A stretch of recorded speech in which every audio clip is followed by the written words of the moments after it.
Hello, hello, hello. Hello, Noah, Jim, Tammy, David, you made it. Ta-da. Tess, hello, Tess. Sean, good afternoon.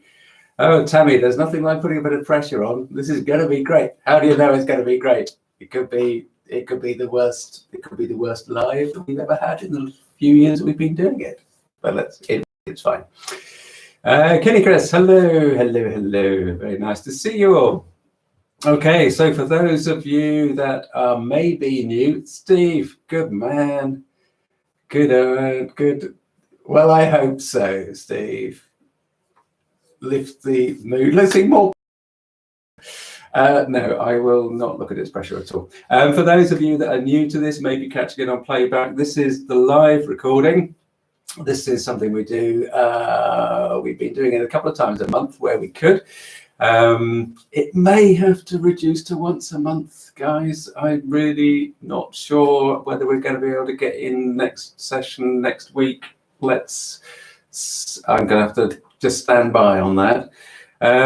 But if you are somebody that prefers to avoid the meandering chit chat that we've had plenty of already, dig out the playlist that has the edited highlights of these Q&A sessions. So that will be there and should be, hopefully we'll be putting more into that soon, as soon as we can.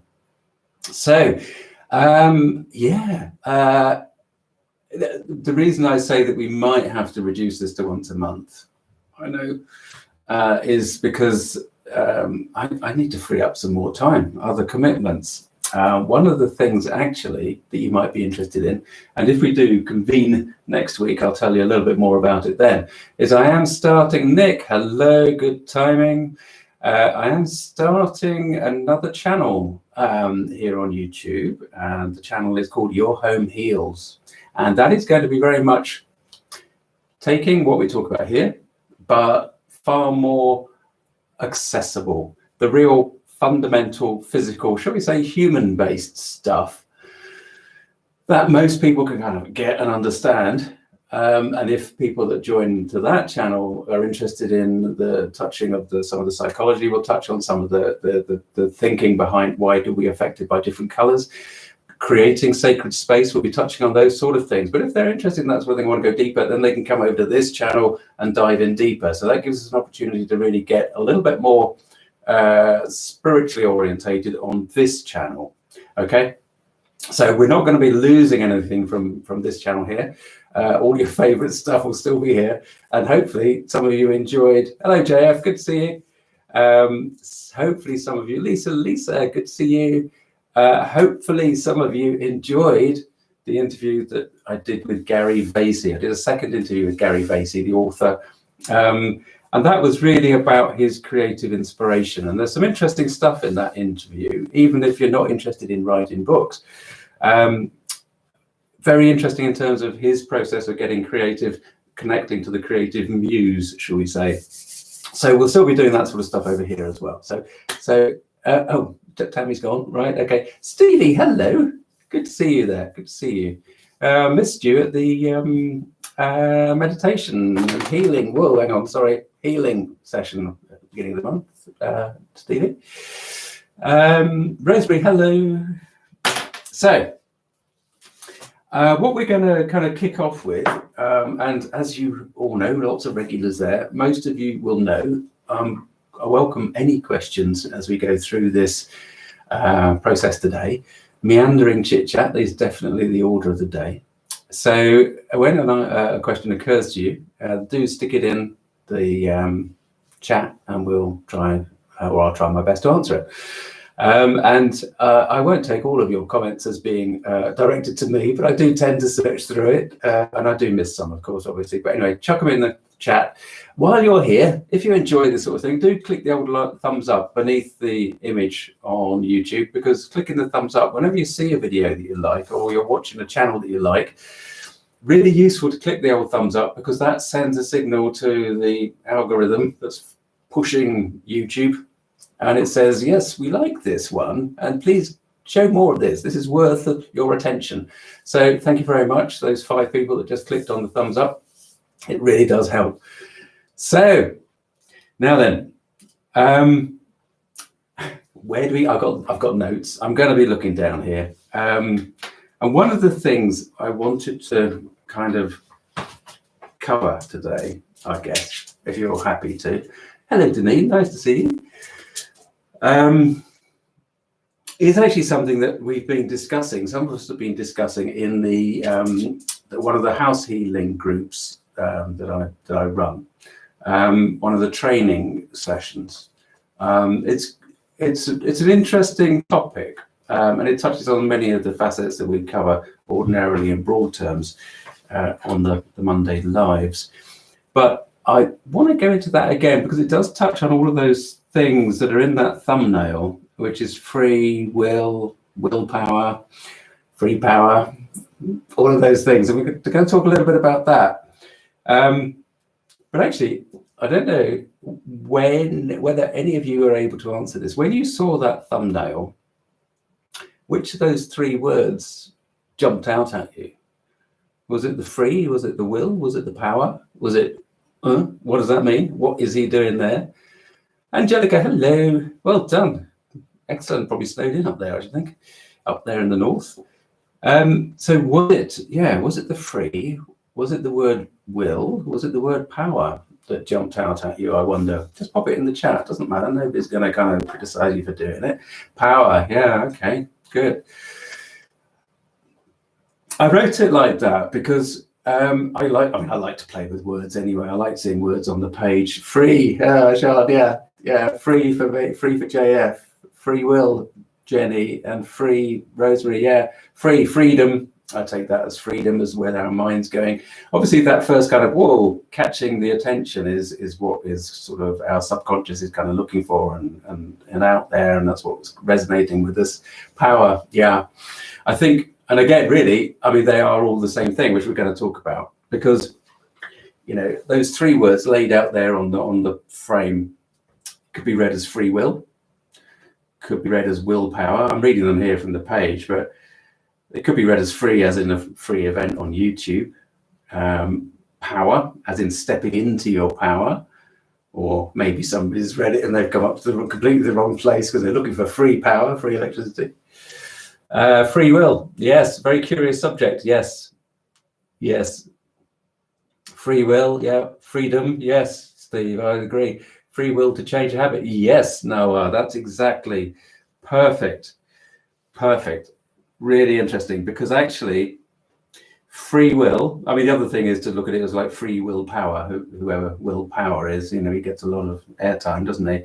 But it's all of those things that you're saying. Freeness in the universe, I'm being, yeah. Ellen, wow, great. All of those things. But the interesting thing is that the real thing that I want to kind of encapsulate or work on today and talk about today is free will, that concept of free will. We've touched on it many times, and I just want to dive into it a little bit deeper. And I sort of, as you know, I come at a lot of this stuff, try to analyze it and pull it apart and pick it apart.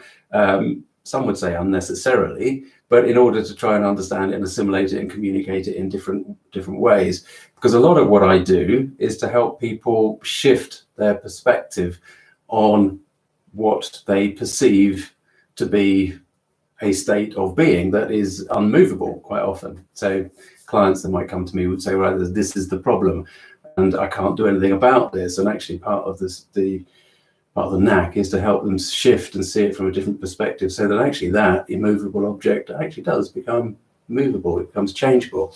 And a lot of that is actually seemingly stemming from the choices that the individual makes in regard to how they view this thing. So everybody's saying all of these things. Angie, yeah, that's nice. Yes, well, exactly.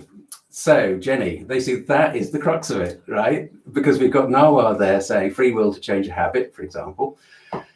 And Jenny, what is the view of your free will and the complete surrender to the divine?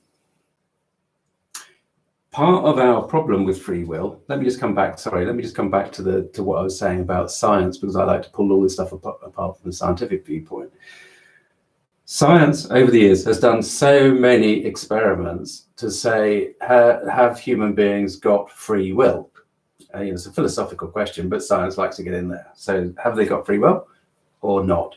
And actually, the results are inconclusive, because there are as many experiments that come up with the answer that says, yes, human beings have free will. And there are almost an equal number that says, no, human beings do not have free will. Now, science and free will, it comes from the point of view of, well, conscious choices being the sort of description of free will. Hello, Mark. Hello, Tom. Good to see you. Good to see you. Well done. And so science says, when decisions seem to be made in the subconscious, that means that the individual doesn't have free will, because actually they're not aware of the choices they're making. Science doesn't take it to the other degree of saying, well, what's making the choices that go into the subconscious that then come out through to the conscious? So, and that's where I go, which is that I consider that our sometimes, and this is the thing, I think we may have touched on this before, that sometimes the aspect that informs everything, which is in the different dimension, is in the quantum realm, as far as we're concerned, a spiritual, when we're talking from a spiritual perspective. When we look at things from a spiritual perspective, we say that everything is informed from the divine. So we'll use Jenny's word again, divine, the divine. The divine is informing everything. There's an aspect of God in me. There's an aspect of God in each and every one of you. There's an aspect of God in the pen. There's an aspect of God in the dog. We talk about these things a lot. So the divine, God, the ultimate creator, is in everything. Everything, which we forget. We forget. As human beings, we are so focused on our existence that we forget. Even if we're highly spiritual people, we still forget that we are aspects of the divine at every moment. So free will actually becomes a question of our own attitude to it, because whatever experience you have moving from one moment to the next, whether you feel as though you have made a deliberate choice or not, has the hand of God in it. It is part of the divine plan, because God is in everything. But you say, but we rally against God. We rail against him. We do things that we are not proud of. We hurt other people. We do stuff. We hurt ourselves. We self-sabotage. We limit ourselves. But that's all part of the process.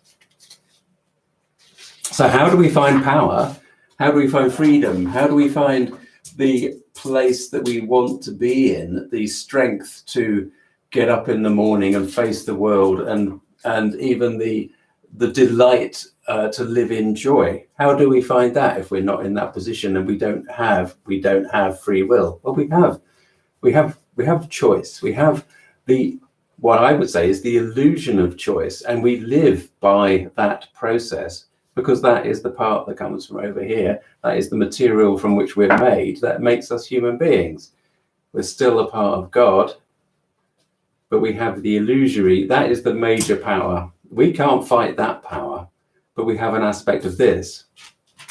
And in every decision, as part of our contract, as part of our contract to be learning. And how do we learn in any other way apart from facing a point of conflict that needs resolution? Because otherwise, how does one learn a lesson? And therefore, you have to have a free will choice to be taking one avenue and opening up one option and seeing, does that resolve? Does that feel better? Does that do what I want it to do? And in all of those decisions and those points of conflict, God is merely observing and not feeding off, that sounds horrible, that sounds like a parasitic thing, but is simply observing, simply being a part of it, simply expressing itself, which is definitely what we've talked about before. Now, the real, from a let's say from a life coaching point of view, gosh, aren't I buffering there? Did you see all of that? Yeah, spirit, consciousness. I mean, it's to me, I use the same. I'm incredibly broad with my labels, Mark. So yeah, spirit, consciousness, the management, God, ultimate creator. So if we say that we haven't got free will, then immediately what that says to a somebody that's caught in depression, somebody that's perhaps even addicted, so they're in an addictive state, they're an alcoholic or drug addict, and really, really suffering with all the low vibrations of those situations. What does that say? That says, I haven't got any hope. And that's the worst thing that person can ever think, is that they haven't got any hope. I'm supposed to be like this because God made me like this. That is nonsense. Because in fact, when one is in the lowest point of one's life, you certainly don't realize that you are there at that time. But when you are, then actually you have the most opportunity to grow rapidly and to accelerate oneself out of that situation and towards that joy. For those people that actually have things very comfortably in their lives, I don't mean financially, I don't mean materially, I mean those that are settled and happy, those that are already leaping out of bed in the morning and facing the world with, whoa, 100% joy. By the way, I don't think anybody does that, but let's pretend there is somebody that does that. I don't think even the great teachers, even the great therapists, even the great researchers, people like Joe Dispenza, I don't think he does that. I'm sure there are aspects of his life he doesn't like. Greg Braden, I'm sure he doesn't leap out of bed every morning full of the joys of spring every single day, every single moment of his day. Bruce Lipton, might do, don't know.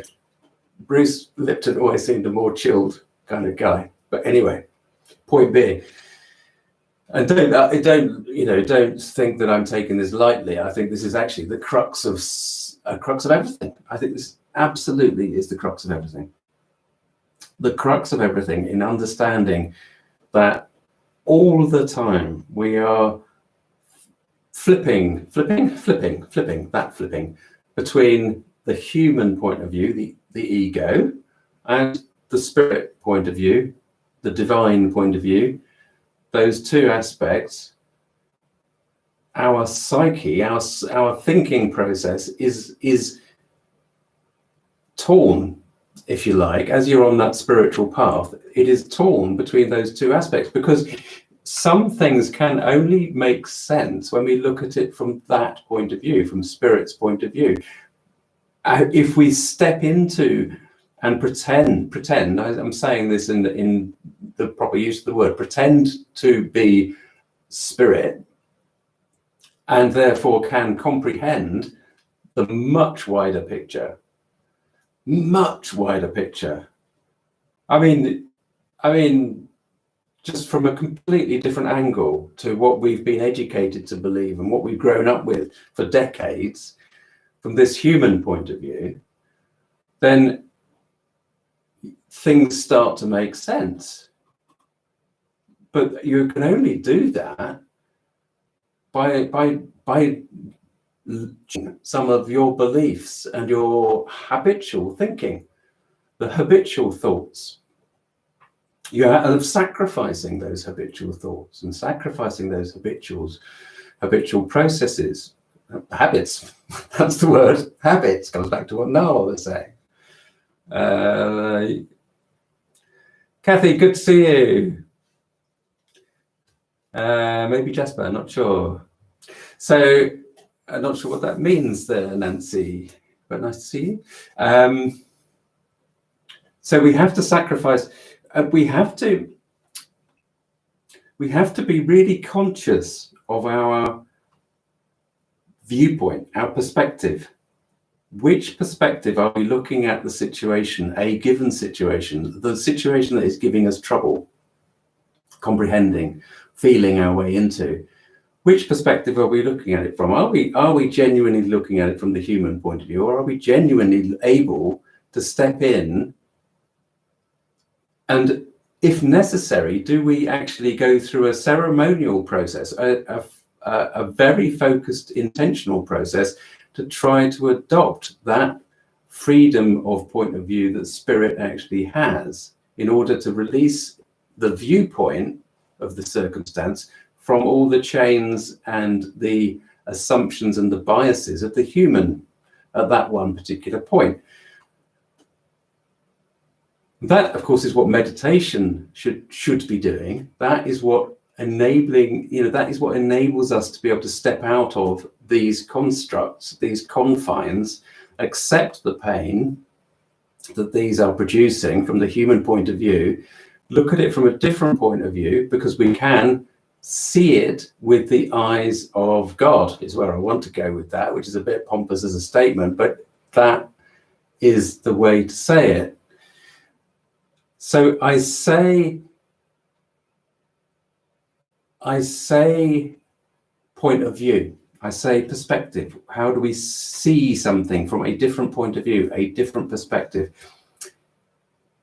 And because those are the words that are familiar to me as a program maker, a point of view. We use the frame in filmmaking, we use the terminology point of view as a description of a shot, which is when the camera becomes the hero's point of view. So if we were doing a video now, then your perspective on me is clearly your perspective on me. That's your shot. In a way, you using using the YouTube framing is actually your point of view. Actually, could be quite a reasonable analogy here. So this here that you're looking at now of me doing this is your point of view. So as a human being, you have this point of view. Oh no, the analogy fails instantly, because the only way I can say this is, if we now look back and look at this from my point of view, then it's completely the opposite, right? So you are not in my point of view yet. If I just do this, hang on a second, you're going to see the mess that is the other side. Okay, that's a mobile web camera. If I do that, it really screws up the image, because you're now seeing my point of view. But you see, okay, you can't do it because it's an impossibility. You get feedback, visual feedback. But what I'm saying is, my point of view, changing the perspective on the issue. If you were to become spirit looking at the thing, you're seeing it from a completely different point of view. That point of view, you saw how on the monitor briefly there on the screen in front of you, there was just infinite. I'll do it again. You see how that just becomes infinite screens going on and on and on, right? I'll stop it because it'll get the thing completely confused. But that becomes an infinite vision of, if you like, in our analogy, infinite dimensions. And in that visual, the laws of this have completely changed.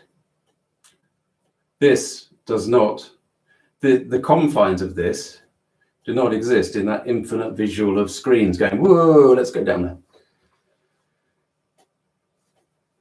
In our human world, this construct, this point of view of the human being, is limited by our perception of time, our perception of the three dimensions, our perception of the idea of cause and effect. A equals B. No. A plus B equals C. Okay. 1 plus 2 equals 3. Cause and effect. I do that, it makes a noise.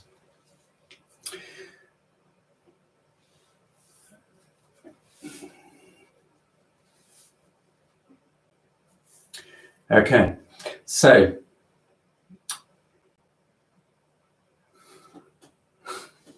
hello being. This is so mental. Don't know.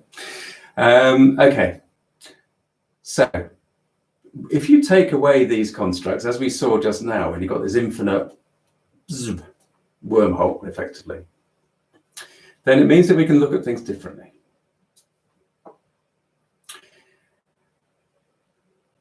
And that is the perspective of spirit. That is the perspective, that is the point of view of spirit. That is the point of view of the management. That is the point of view of our guides. Our guides come in really close to us in order to be able to communicate. In other words, they come into the density of our dimension and they communicate with us in ways that we can assimilate. Higher management, obviously, they don't come down directly to impart information to us. So if something comes through from higher management, I guess, then it's going to come through more as a download. There you go, have a bit of that. And then we have to kind of unpack it, assimilate it, untie it, work it out, figure it out, and see what it is that we're being taught. But part of the tools that they're using is actually our physical reality.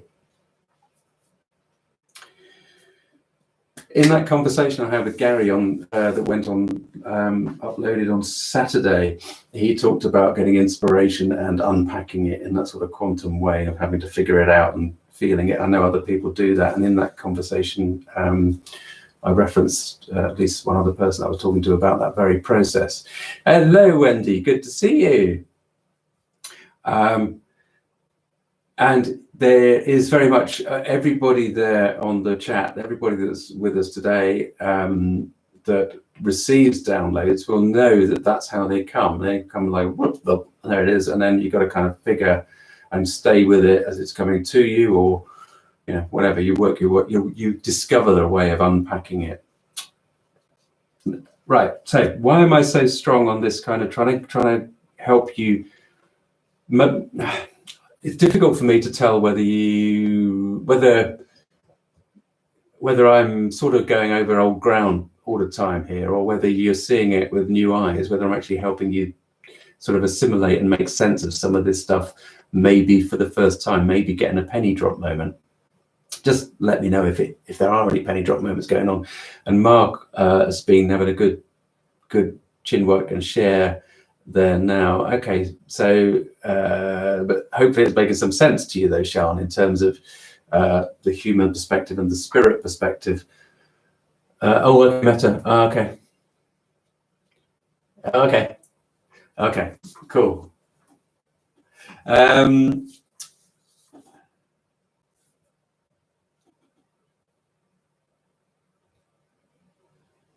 Yes,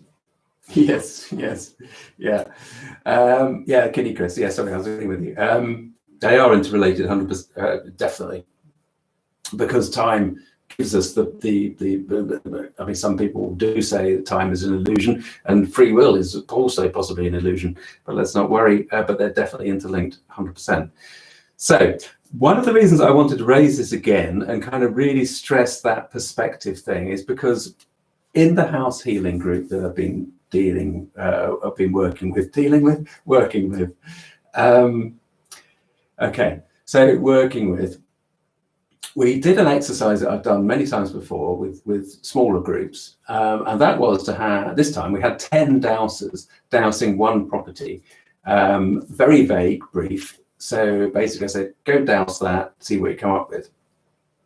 And there, as an exercise, there's 10 people dowsing one property. We've got 50 section headings.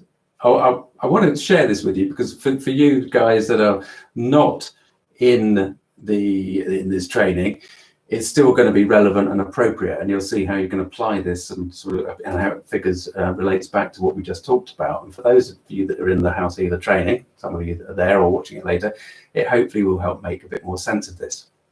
Right, so you've got 10 dowsers using 50 section headings as possible things that might come up for this one person in this floor plan.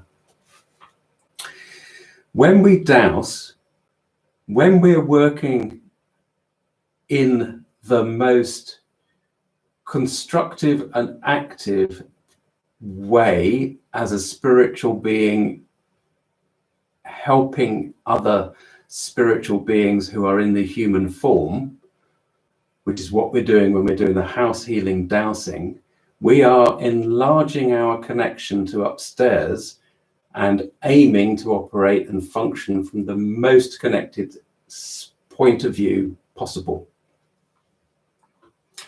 So in other words, we are unbolting and laying all of the shackles and the chains and the restrictions of our three-dimensional environment.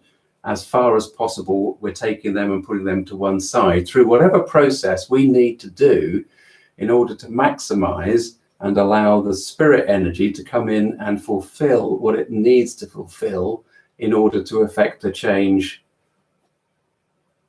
at another point in time.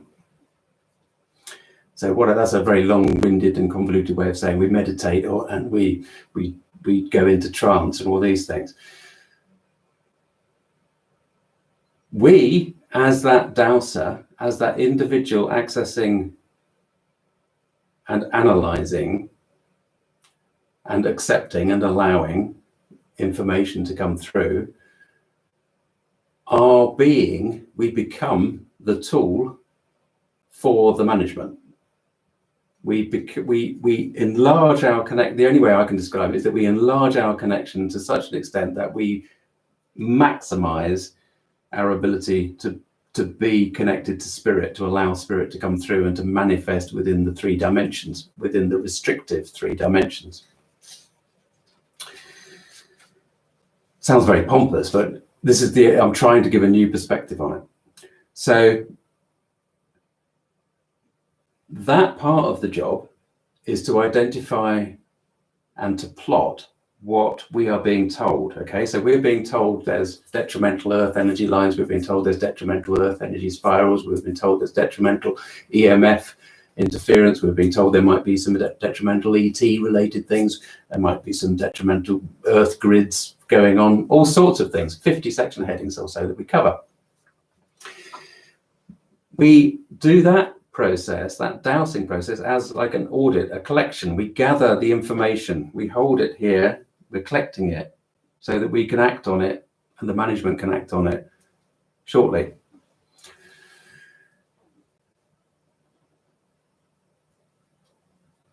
The point of view for that process is from the management's point of view. We are the tool. It's like the management picking us up and doing this. We're writing a message. We are the tool. The space in which we sit and operate and function, we are the management's tool. We are the channel. That's the whole point of being a channel. We put ourselves to one side.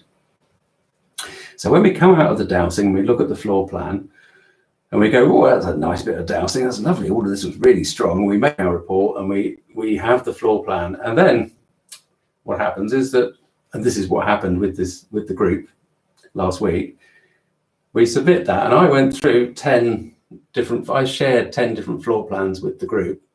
Not very effectively, I have to say. It's a very clumsy process. It's very difficult to actually amalgamate those and to express the way that some of them echo similarities and some of them show vast differences.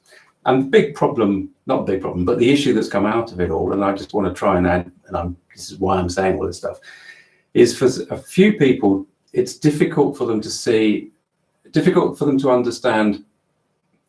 No, I don't want to do this disservice to them. It is always going to be difficult to be learning something and to expect to see similarities of dowsing. And when you don't see the similarities that we expect, then the obvious human-based thinking is to say, what is wrong?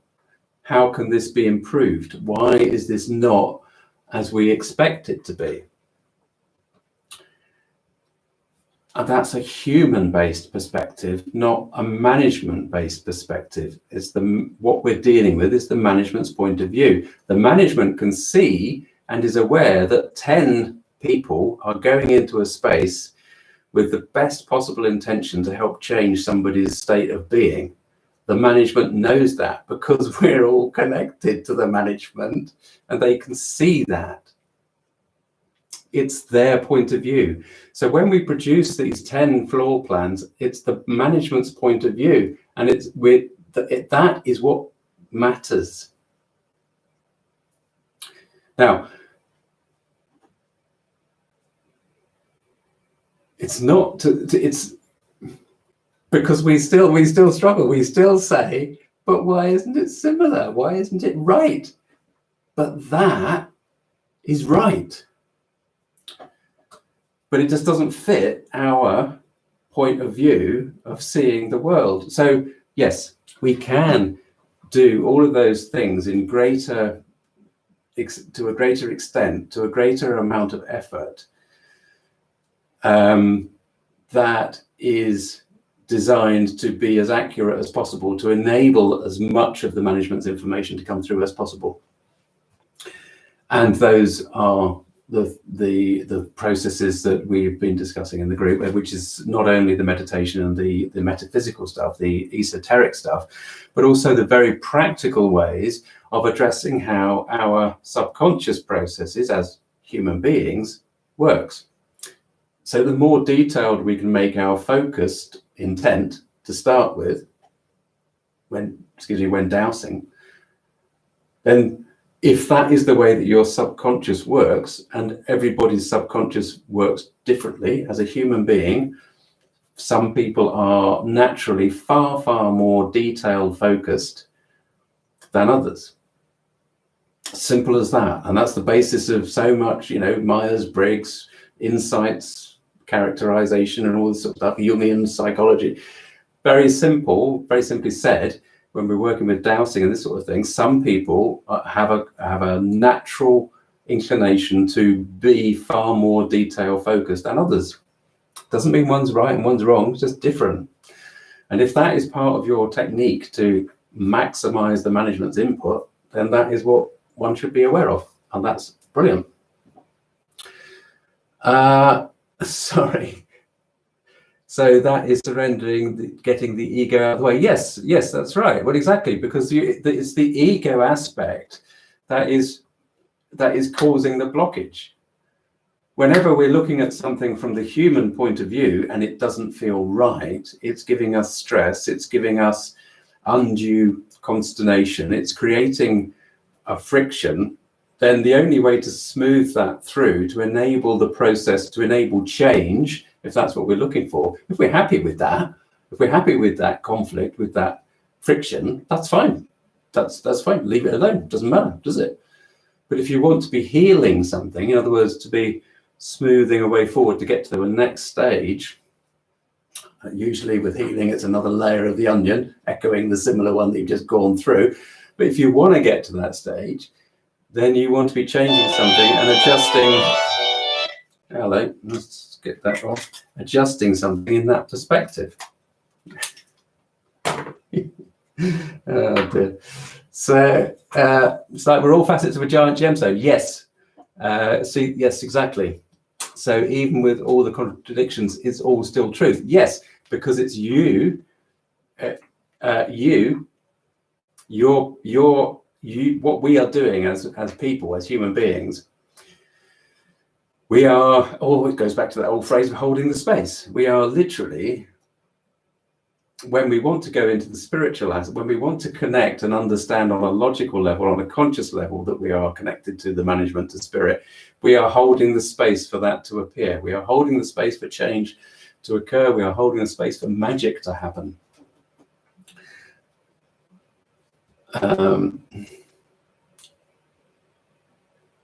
Mark, what we're saying there, I always ask my body as this take me out of ego. Yeah,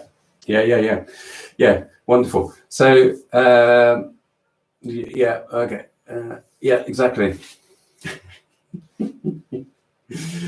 The real issue with this is that we don't, it's so difficult to analyze the self. And what we don't want to be analyzing. What we want to do is to get to that stage where, gosh, this delay is awful, where we are simply allowing, and we are so at ease and walking in step with the management that that process of the management being present and in the reality is simply there. It's not a question that you even have to consciously open up, because you are being as best you can, as fully as you can, living completely from your heart and in tune with the divine, and expressing as much of you as you can of the divine in the way that you live in the space that you have in this human existence. But we can't do it fully, because as I've said before, if we do it fully, then we're not human anymore, we're in spirit. Which is okay if that's where you want to be. But just now, there's work to be done. So, I don't know, I feel as I've just gone on a massive monologue. But is that ideal available in our human form? Well, no, I think I just covered that off. I think people like the Dalai Lama, the Buddha, Jesus, probably all these, major spiritual figures were able to still maintain their physical form and live that divine presence as strongly as they could.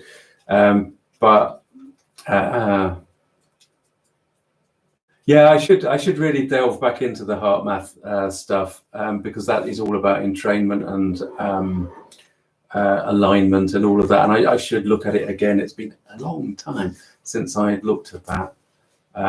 But yeah, so I think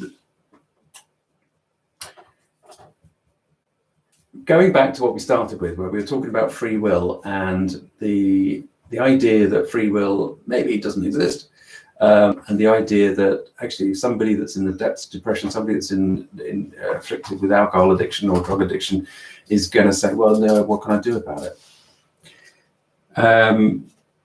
You still can do a lot about it because of what we've just talked about. Yeah, lie down again. Yeah. Jack, yes, exactly. Kenny Chris, there you go. Yes, Jasper, it is indeed. Good. So, okay, so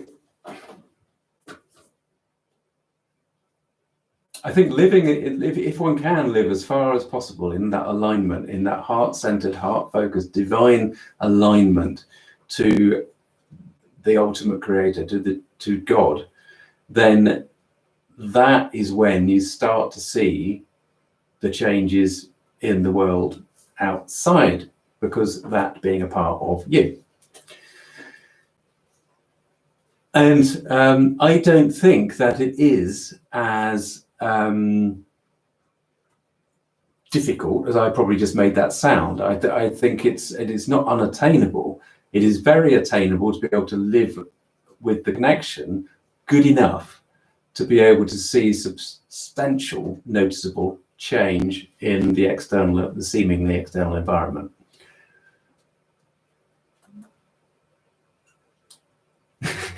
Yeah, good point, Wendy. Well, naughty is a subjective term. And of course, the big thing with reality is that reality is mostly subjective, isn't it? Yeah, this is what we call reality, isn't it? And so this is where we talked about this a lot. This is what we call reality. My perception of reality is different to each one of yours, so it's subjective. And that's why I think that, although I love science, I love the way that science is going, especially with the exploration of consciousness and quantum biology and all of that stuff. Not that I can understand a lot of it, but enough to see that they're really making some really interesting inroads. But the thing with science is that it's based on objectivity. It's not based on the subjective. And yet it's trying to analyze something that is built up from subjective aspects. Hello, mate. You're right. So it's, do you see what I mean? So science is based upon objective understanding, objective comprehension of data. Set an experiment, do the experiment, what's the objective results? Even with a double-blind experiment where they hide parts of the process from the experimenter because they now accept that the subjective interference affects the objective. They're still trying to use objective measurement on something that is subjective. Our reality is built by 7.7 billion souls, probably slightly less than that just at the moment, around the world, experiencing being alive. That's what makes it, along with the ultimate creator putting his 10 pence in.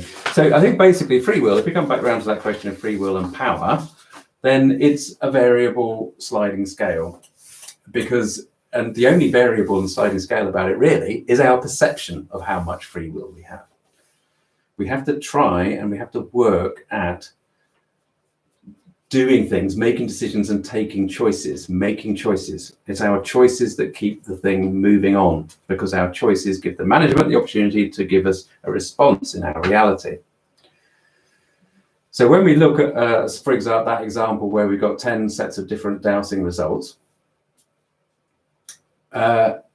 we have to accept that is correct. We have to accept that everything in that dowsing is correct and builds the overall picture, even though we might not like it. And that is where trust, that old word gets wheeled out every spiritual meeting. Trust, this is where we have to trust, and we have to have faith.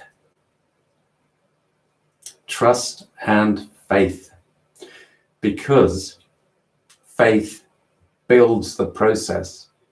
If you don't have faith, you're always doubting, always asking those questions. That doesn't allow you to step on into the next phase. It doesn't allow you to actually access the divine energy of creation at every moment. Okay. Any questions, folks? Those of you that might not have clicked the old thumbs up, if you're enjoying this, do click the thumbs up. If you're not, you can always click the thumbs down, but better option is just to leave.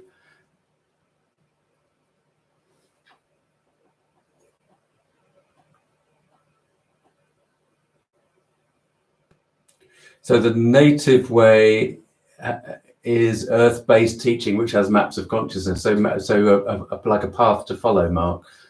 Science thinks it's objective, but it's really more about collective agreement. Yes, even our tools of measurement and observation are entirely under the influence of human experience. Yes, and indeed, and therefore the divine. I'm enjoying this very much.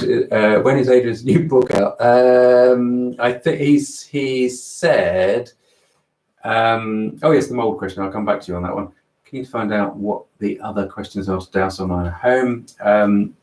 Don't know. I haven't seen any of the content of Adrian's book, but he did say he's hoping that something's going to be back with him in a couple of weeks. So he'll be sending off to printers there fairly soon thereafter, I think. So yeah, he's been doing a lot of editing, constructing, editing, structuring. Mold is an issue, but don't get freaked out about it, Tom, because that can be easily solved as well in terms of just negating any detrimental effects. I will ask that question for you though.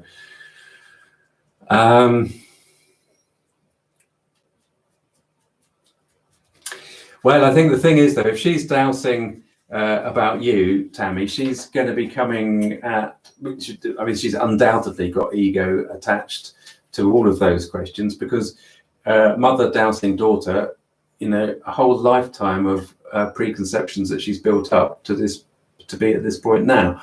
You have probably changed quite considerably in the last couple of years, and she probably isn't aware of those changes. So a good dowser will always put all of the preconceptions aside, even if they're pushing them aside, even trying to get aside and avoid all of the preconceptions that you don't even know about. But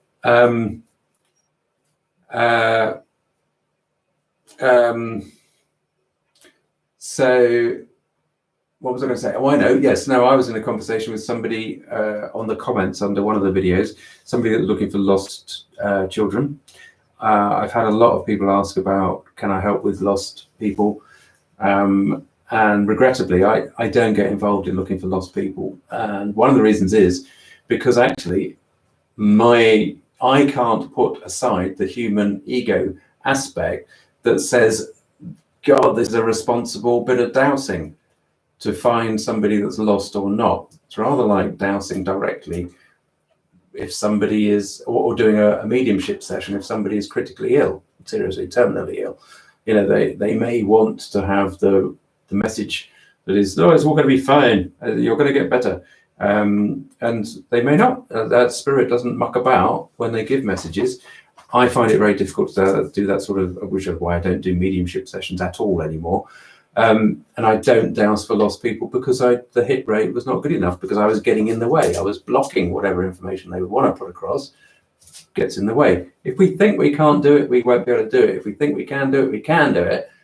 But each individual is still subject to their own different degrees of ego blockage.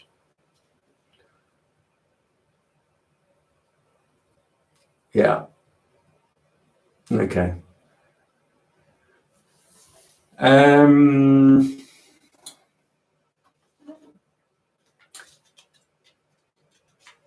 Okay. Yeah. Okay. So trust and faith. I think I probably banged on about that enough. I hope I haven't just repeated ourselves there. There is no. That's fine. Okay. I'm just looking through the end of my notes here. So, anybody? Anything? Any question on that's all of that? Oh, good. Okay, Noah, that's great. Fantastic. That's what we want then. Fran, hello. Great. Oh, okay. Yeah, just testing balance. Yeah, good. Why healing is a challenging subject? Do you mean what I just said then, Mark? Is that what you mean? Because what I was saying was that I would find the mediumship challenging, because I had somebody some years ago come to me. They said, "Can I have a mediumship session?" Because I used to do mediumship sessions at that time through mirth and talking. Can I have a mediumship session with you? I've got Parkinson's disease, and I want to know about the future. And I actually, that was the one I said, I can't face the responsibility. I know what you want to hear, but I can't tell you that. And I couldn't face telling. Okay, I can't face telling. I don't like telling somebody they're going to die, because that means that they are filled with fear. I can tell them they're going to die and then help them try and face the fear, I mean, we're all going to die, let's face it, but the emotional shock of that is not necessarily helpful for somebody that is in a critical situation. A lot of cancer is spread throughout the body at points of shock. So actually, if you're working with somebody that has cancer of any sort, then actually the way that you impart information to that person should be done as gently as possible, because you don't want to be instigating a state of shock in the person, because that has been proven to spread the cancer. Shock can be anything in individuals, from major sort of physical shock to emotional peaks for some people, and some of that emotional peaks can actually stem from circumstances that didn't actually happen, but the person believes they happened. So it's a very delicate situation. That's why that was, Mark, if that helps.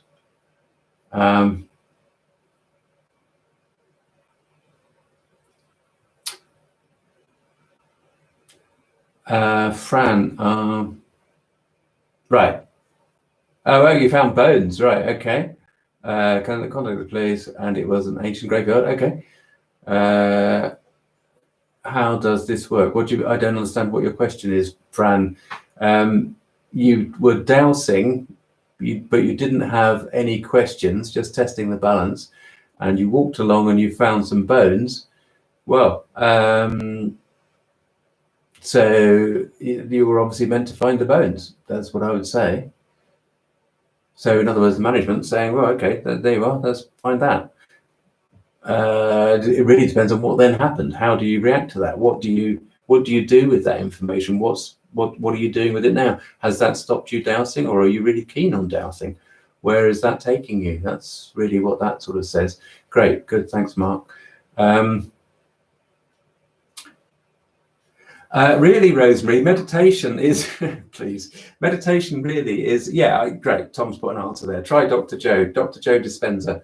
He's got some really powerful, oh, okay, great, Fran, that's brilliant. It's fascinating. Dr. Joe Dispenza has got some really powerful meditations, but it really is up to you, Rosemary, to choose, because some people really like TM. Good, I'm glad about that, Fran. You see, it may even have been that the spirit of the bones belonged to wanted them to be buried again properly. Oh, okay, well, it might come back again. But Rosemary, some people really like TM as a particular style of meditation. I personally tend to go with just a nice mindfulness, very simple mindfulness exercise. Focus on the breathing and allow that go through. If you Google mindfulness and Danny Pellman, Pellman, you'll come up with a meditative process from him. Dr. Joe Dispenza is amazingly powerful. He's got lots of different meditations, and he's gone into it from a very scientific point of view, but he's also incredibly spiritual, which is fantastic. So there's lots out there. Heart coherence, Dr. Joe Dispenza, that's the one that Tom is recommending. So, yeah, lots of stuff. So we've got 5 minutes or so. We'll just finish that off.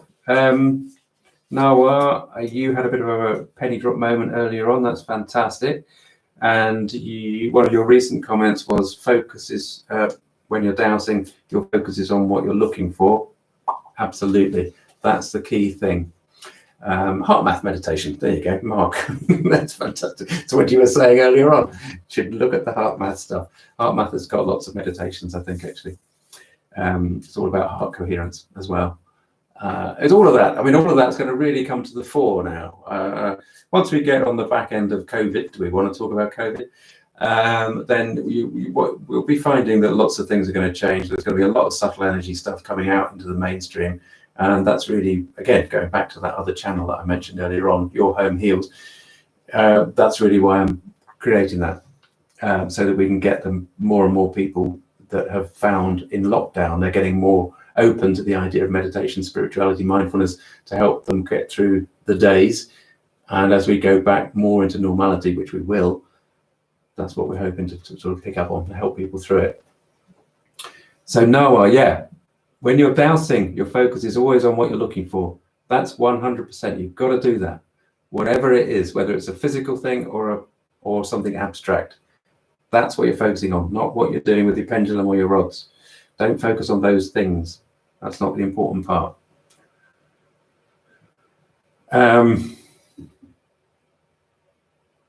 Well, yeah,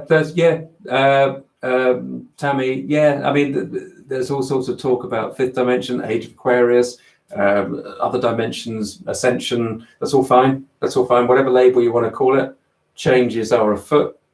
There are big changes, and that's mainly because everybody, or rather, so many people are opening up and waking up, and that's what's happening. So that's fine.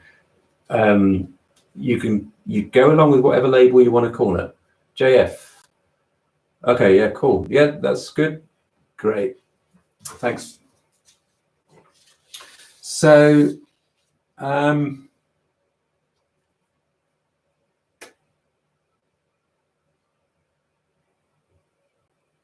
of the things, actually, we will just,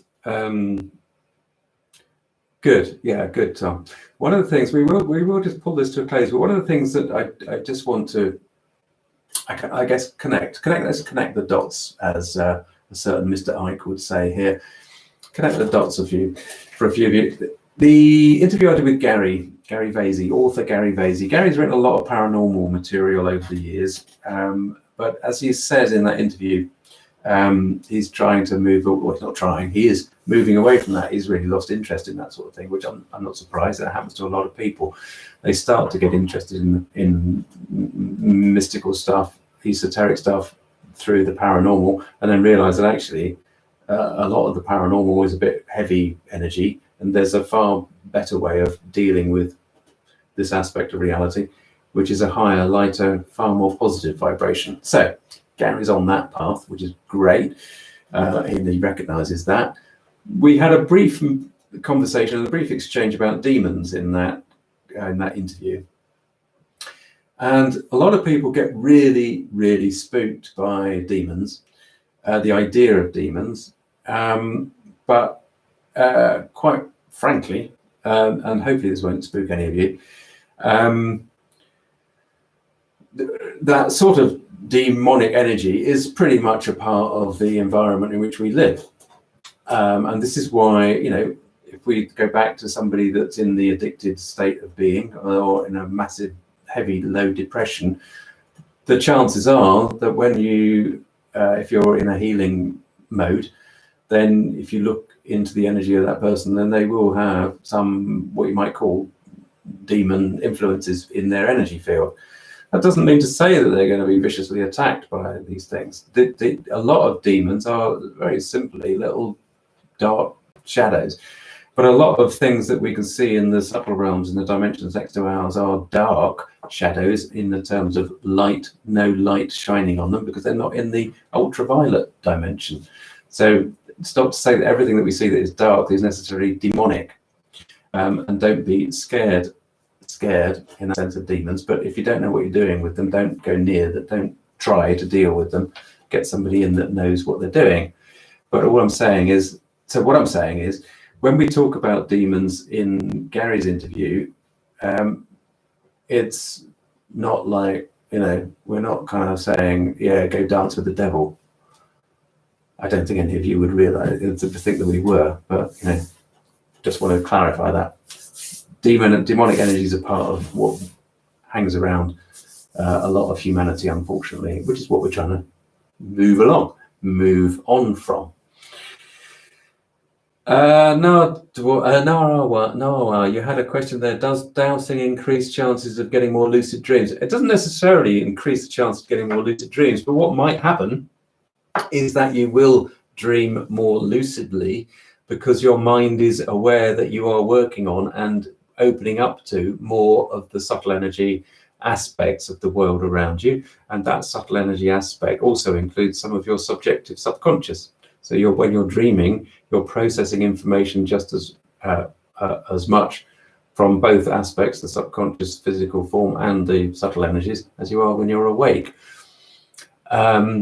So lucid dreaming, for anybody that doesn't know, is where you are very aware that you are dreaming, and you can actually use the dream to effect. It's almost then like going on a very, very constructive shamanic journey in that sense. Yeah, well, demons, yeah. Well, demons, just think of demons, Kenny Chris, as being the traditional little horn figure. You know, they're not necessarily all little horn figures and cloven hooves, but equally, they're not necessarily all of them as bad as as one thinks they are. Daemons are different in as much as they are far more like guiding aspects and diva aspects. The labels are all very intermixed and intermingling.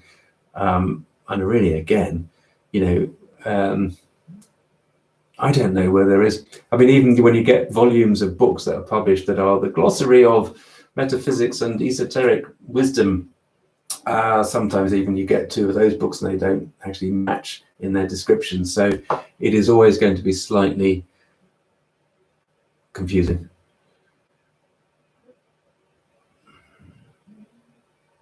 Yeah. Good. Okay. Yeah. Okay. Great. Well done, JF. Classified.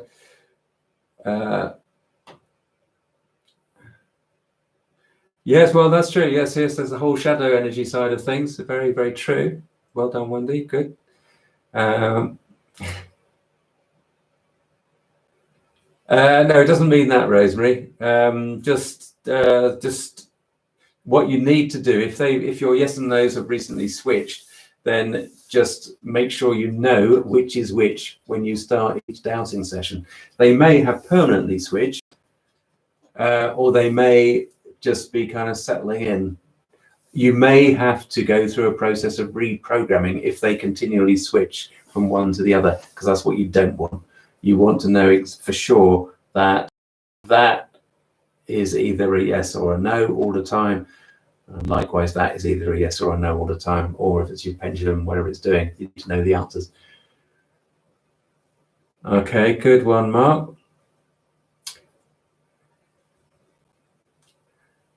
Okay, that's fine, Tammy. You do what you need to do. Well, they are, Tammy. They're very basic. No, that's nice, Angie. Thank you. Yeah, they are very basic at that level. Very simple souls, but they can have quite an effect. Okay. So, if there are no other questions for the time being, I think what we have to do, it's what I mentioned earlier on. I think I'm going to have to say that there won't be a live next week, just because of other commitments. It really does make it. It's a few hours that I grab back. Sorry, guys, but this has been great, and we can do this again. So the next live will be on March the 8th. I know that's a month away. Yeah, I know, but we'll see if I can get enough time back and get the flow going with everything else that I've got going on, and maybe get other people kind of delegated to do some stuff. Then I might be able to come back and do them more often. So we'll see. They are enjoyable, but you know. Of course, Tammy. I told you so. You would say, no, that's great. Yeah, cool, excellent. So let's see. So let's make it a date for March the 8th. Pop it in your diaries or your planners, whatever you would like to be calling them, and we'll go from there. Well, Mark, I think you're yeah. I was going to say, I think we're connected on Facebook. I think. Okay. Oh, don't want a grumpy face from Kitty Chris. Never mind. Let's see how it goes, okay? But I think we're going to have to shift it till the 8th of March. That's going to be the next one for sure, and then we'll see what happens in March, okay? Because there's a few opportunities, so let's see. Let's get everything else moved away. Yep, all right. So good to see you all. If only I could see you, that'd be great. So take care and enjoy the snow if you have it, and enjoy your inner child, and enjoy your real children if you have those too. Give them all a big hug. All right. Take care. See you soon. Bye. Yes, we'll talk about that next time. Positive intentions today. Nice one. Take care. All right. Thanks. Pressing the button now. Bye.